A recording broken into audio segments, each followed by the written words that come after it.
Bonjour et bienvenue à tous pour une nouvelle preview avec Erwan et sa belle veste. Sa belle veste Space Jam. Space Jam, Ouais, il est bien sapé, hein. Bien sapé comme jamais. Aujourd'hui, bleu nous allons pétrole, hein. parler, nous allons parler aujourd'hui des Chicago Bulls. L'année dernière, 27 victoires, une toute petite saison pour l'équipe de Fred Hoiberg. Mais il y a absolument plein de choses à dire. Des nouvelles additions dans l'équipe, telles Jabari Parker, le hometown boy, hein, puisque c'est Clairement. une star locale. On a plein de choses à vous raconter autour des Bulls, une franchise mythique, mais qui galère hein, depuis la fin de l'époque Thibodeau, qui est parti faire les Bulls à Minnesota, c'est un concept. On va faire un petit état des lieux de l'année dernière et de ce qui s'est passé. Mine de rien, l'année dernière, il y a eu pas mal de renouveau, puisqu'on a vu des jeunes joueurs arriver, Zach LaVine, Chris Dunn. Malgré tout, la saison a été catastrophique en tout point. Bah alors, ils ont eu un ou deux bons passages dans la saison, mais c'est bien trop court. Voilà, 27 victoires, 55 défaites.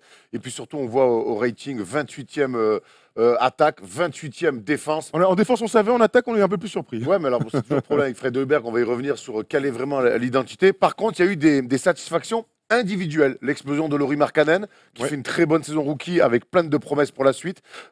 Chris Dunn, qui avant sa blessure sur la fin de saison avait montré aussi pas mal de bonnes choses, avec plus de 13 points par match. Et puis un rôle de meneur qui lui a été attribué avec, pareil, là aussi, plein de promesses.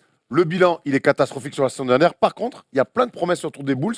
Et on est content de se dire que les Bulls, d'ici 2-3 ans, on pourrait, pourquoi pas, les retrouver en playoff. Là où je te rejoins, c'est qu'on a l'impression qu'on est un peu excité autour de tout ça. On se souvient qu'il y a un an, il y avait eu la bagarre entre Mirotic, qui a été évacué depuis, et Bobby Portis, qui est toujours dans l'effectif, qui a d'ailleurs fait une bonne saison l'année dernière. C'est vrai qu'il y a pas mal de C'était la promesses. saison dernière, hein. C'était au début de la saison dernière, Ouais, il y a début un de saison an, il y a dernière, un peu ouais. moins d'un an maintenant. Il y a énormément de promesses, puisqu'il y a énormément de joueurs. Regardons le tableau des arrivées et des départs, et on va se concentrer un peu sur tout ça, puisque il y a un gars dont j'ai envie de parler comme ça, là, c'est Wendell Carter Jr., qui est l'ancien de Duke, le rookie, qui a été drafté plutôt haut, 7e choix, je crois, de mémoire, par les Bulls.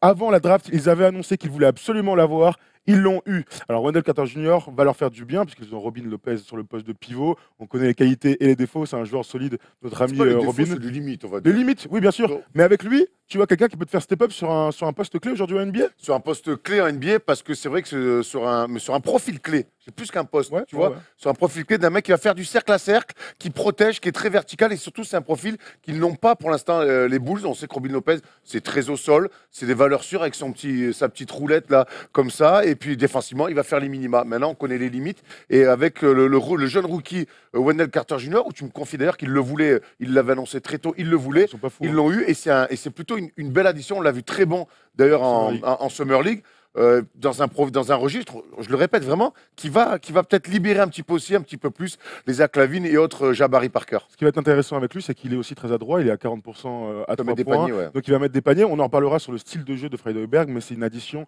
très importante. On continue vite fait. Dans les départs, David Nwaba, l'ancien des Lakers, qui a été coupé. Jarian Grant, qui a été transféré. Noah Vonleh, qui a filé au Knicks. Donc c'est pas des énormes pertes. Je dis pas qu'ils sont pas bons, je dis que ce sont pas des énormes pertes. Arrivé donc Jabari Parker, on va en parler plus longuement ensuite. Et les rookies Chandler Hutchinson et Antonio Blakeney. Chandler Hutchinson, attention, bon petit joueur qu'il va falloir surveiller. La prolongation de Zach LaVine, ce sera dans l'équipe, dans le joueur à suivre. Mais jusque-là, on voudrait juste vous parler du 5 majeur. Hein, le 5 majeur aujourd'hui, parce que il y a quand même une affaire un peu bizarre avec Jabari Parker. Jabari Parker, pour moi, c'est un poste 4, jusqu'à preuve du contraire. Certes, beaucoup blessé, un contrat à 40 millions sur 2 ans, la deuxième saison est une team option, mais aujourd'hui, on le met dans le 5 majeur en poste 3, Erwan.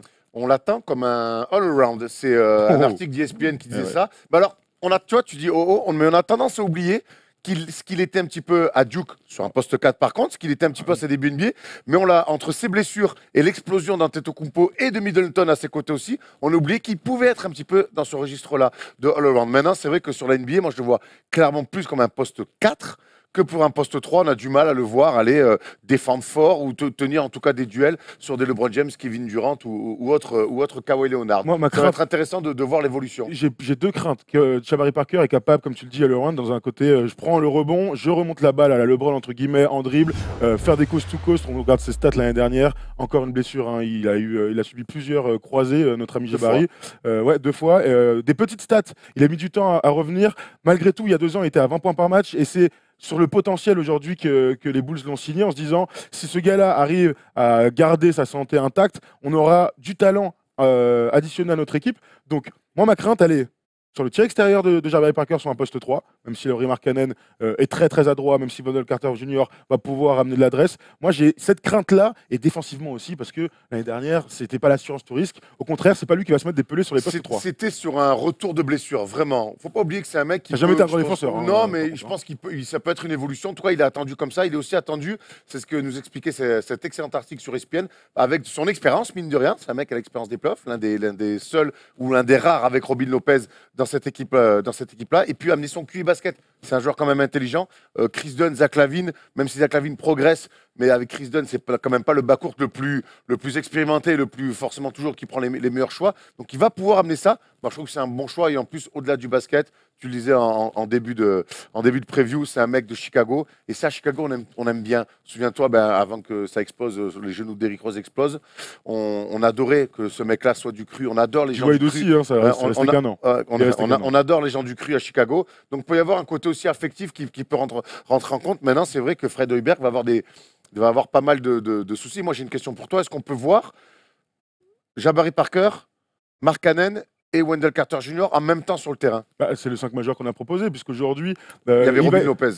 Oui, ou Robin Lopez ou Wendell Carter Jr. Il y a un autre mec qui, sur le poste 2-3, va être intéressant, c'est Justin Holiday, qui, d'après moi, aujourd'hui, va plus fitter avec Zach LaVine et Chris Dunn et Lauri Markkanen. Il est assez grand. Le frère de Drew, c'est un bon shooter. Je pense qu'ils vont jouer tous les trois. Qui serait le grand perdant du coup? Jabari Parker. Moi, aujourd'hui, ce que j'ai vu de la saison dernière, Lauri Markkanen doit être titulaire. Il a apporté des garanties de par sa taille, de par son adresse et de par ses qualités en attaque. Il faut absolument le laisser se développer. Jabari Parker va venir dans un autre profil. Ils vont soit se partager le poste, peut-être, mais ils vont aussi pouvoir jouer tous les deux. On peut imaginer Lauri Markkanen de temps en temps jouer 5 et Jabari Parker jouer 4. Lauri Markkanen, c'est ce qu'il a fait la saison dernière. On se souvient qu'il avait pas mal dépanné quand Robin Lopez était blessé sur le poste 5. Et Fred Hoiberg avait aussi déclaré que Markkanen, en poste 5, finalement, c'était pas si mal que ça. Il est long, hein. C'était plutôt un joueur intelligent. Il est long, et puis après, il est très long. C'est un poste le profil de Porzingis qui se met au large, ouais. Tout à fait. Dernier mot sur Zach LaVine juste après, mais sur Chris Dunn l'année dernière qui avait rassuré beaucoup de gens après sa saison rookie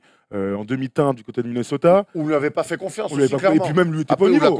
Il fait une saison sur rookie cata, mais ce n'est pas grave. C'est ça l'avantage de la NBA, c'est que tu peux faire 2-3 saisons où t'es pas très bon et puis exploser ensuite. Demande à Chauncey Billups, demande à Steph Curry, même si je suis dur au début, il a été très fort quand même. Chris Dunn l'année dernière avait été clutch, avait été très solide défensivement, ça on le savait, et on avait découvert en lui de vraies qualités d'attaque sur du drive, sur des petits tirs à mi-distance. Est-ce que tu penses qu'aujourd'hui, avec sa blessure au doigt de pied, il va pouvoir continuer sa progression? Alors c'est une blessure au doigt de pied, demande à Jabari Parker, je pense qu'entre deux croisés et une blessure au doigt de pied, je pense qu'il aurait fait le choix entre aller chez le podologue et aller se faire opérer par Dr House et avec toute son équipe. Je pense que le choix est vite fait. J'ai beaucoup aimé l'évolution de Chris Dunn l'année dernière. Je l'ai trouvé plutôt bon aussi sur pick and roll, sur des lectures. Lui qui, par moments, était un petit peu tête dans le guidon. Je l'ai trouvé plutôt fort et inspiré sur pick and roll, que ce soit pour lui-même ou pour les autres. Bon défenseur, athlète, meneur moderne. Il va falloir qu'il progresse comme tous les jeunes joueurs sur de l'adresse extérieure. Mais en tout cas, il y a de belles promesses et de belles certitudes pour Fred Hoiberg, qui a un meneur installé, en tout cas l'année dernière, qui a plus de 13 points par match. Donc très intéressant de revoir cette saison notre ami Chris Dunn. J'ai une question comme ça. Tu vois, il y a Denzel Valentine que je vois derrière. J'allais te poser une question sur notre ami. Je n'ai pas envie de parler de lui. J'ai surtout envie de poser une question sur le leadership de cette équipe. Et ça m'amène justement, Polo, tu peux enchaîner sur le joueur clé, le joueur à suivre de cette équipe. C'est Zach LaVine. Zach LaVine qui l'année dernière, en retour de blessure, avait pas mal impressionné, mine de rien, à plus de 16 points par match. Des stats derrière, 3 passes, 4 rebonds, c'est tout ça. Mais il a un nouveau contrat. Donc un nouveau statut dans cet effectif. Est-ce que, d'après toi, Zach LaVine peut être le leader de cet effectif, de cette équipe? Je vais dire non. Le leader charismatique, le leader de vestiaire. Il en faudra un quand même. Il en faudra un. Pour l'instant, je vois plus un Jabari Parker dans le profil. Alors qu'il vient d'arriver. Mais pour Jack on parlait d'expérience. Zach LaVine sur le terrain va prendre les fins de match à son compte. Attention, tu vois, regarde, on prend l'exemple des Warriors. Il y a un leader sur le terrain qui est Steph Curry et Kevin Durant, et puis il y a un leader de vestiaire qui est Draymond Green, qui parle un peu plus. Jabari Parker, c'est pas vraiment ce profil-là. Il est un mec réfléchi, intelligent. Je compare pas Jabari Parker à Draymond Green. Je te dis juste que je pense que dans le niveau, dans le wawa, dans le discours de vestiaire, Jabari Parker aura un rôle autre.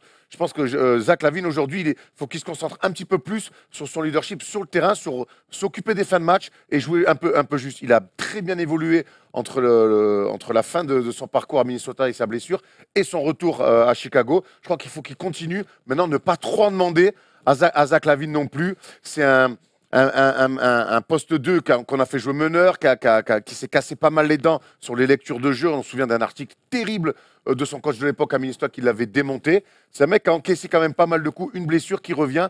J'ai pas besoin forcément tout de suite que ce soit un mec qui, en plus de ses stats intéressantes, et j'espère qu'il sera en progression, qu'en plus il soit un leader vocal pour les autres. Moi, je vais te dire un truc. Hein. Pour moi, Zach LaVine, au vu de son contrat, au vu de l'effectif en place, ça doit être le leader. Alors, le leader, c'est pas forcément un gars qui va se lever et qui va parler à tous ces gars. Il y a Robin Lopez, par exemple, qui est aujourd'hui clairement un vétéran et qui C'est doit pour ça que avoir j'ai une fait le parole. distinguo entre Oui, mais les fins de match. peut-être- Donnez-lui la balle. Mais peut-être, moi, tu me parlais fin de match, moi, je te parle de tout au long du match. Pour moi, aujourd'hui, Zach LaVine doit être un joueur à 21, 22 points par match, avec des vrais systèmes mis en place pour lui, de l'adresse, des fins de match dominées par lui. Si Chicago veut faire une très bonne saison, il va falloir d'abord que Fred Hoiberg mette en place son système. Ce sera dans le focus dans 30 secondes. Mais Zach LaVine doit être à un niveau supérieur, limite frôler l'All-Star Game. Je dis pas y être, je dis que si Chicago veut être une très bonne équipe de l'Est, dès l'année prochaine, il faut que Zach LaVine soit au niveau All-Star. Il y a une expression qui est bien, c'est il sera pas All-Star. J'ai du mal à l'imaginer Ou All-Star. alors dès la il saison pète prochaine. tout, quoi. Mais comme on dit, il faudrait qu'il soit dans les discussions.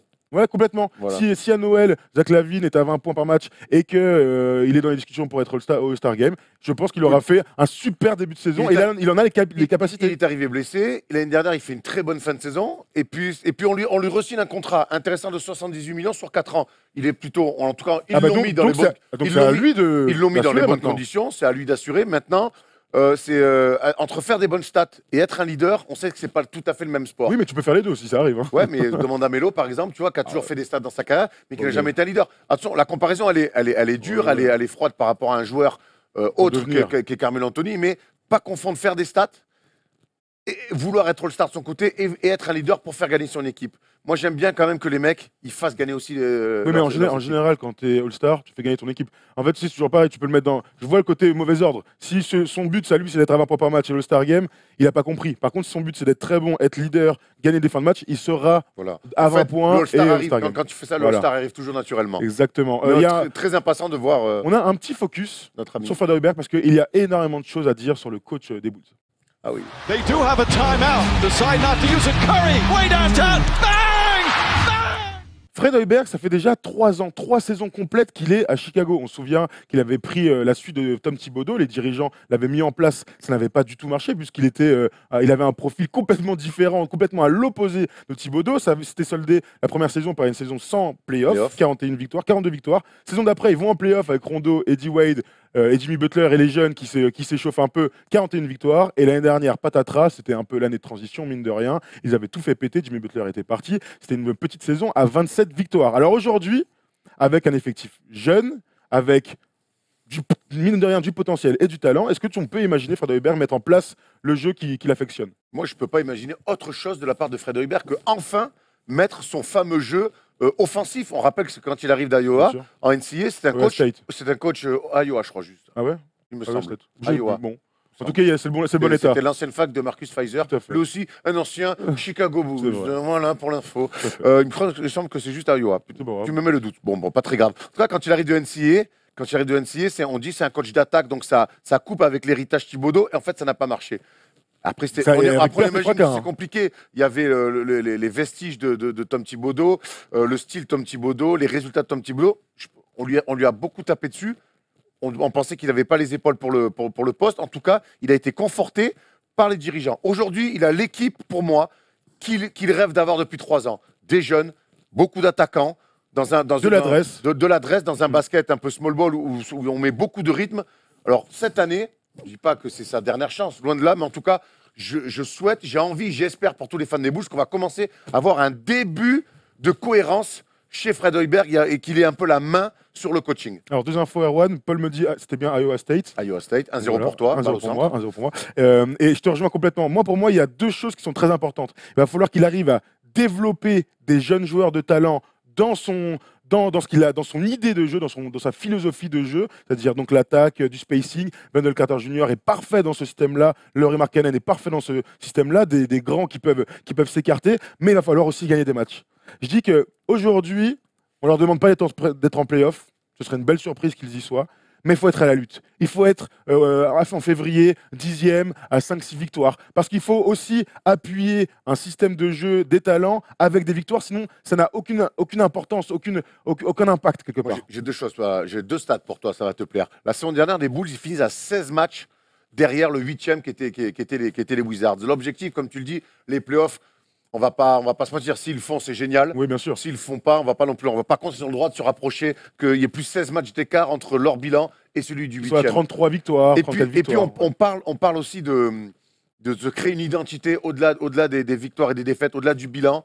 Mais c'est aussi retrouver un petit peu un United Center, un peu où il se passe un truc, quoi. Où il se passe quelque chose. On sait qu'historiquement, l'époque Phil Jackson, l'époque Thibodeau, c'était compliqué de venir jouer au United Center. Ça serait bien qu'on retrouve un petit peu cette ferveur. Aussi. Hein aussi. Et qu'on retrouve cette ferveur au United Center, à Chicago, avec ce public qui est un petit peu, ça fait 3 ans quand même que c'est un peu compliqué pour eux. Voilà, qu'ils fassent des coups, que les Warriors viennent un petit peu en tongue, bam, ils les tapent, que les Rockets viennent, bam, ils les tapent, que Toronto vienne, bam, ils les tapent. Voilà, faire des coups, c'est important. Donc voilà ce qu'on veut. Il n'y a pas...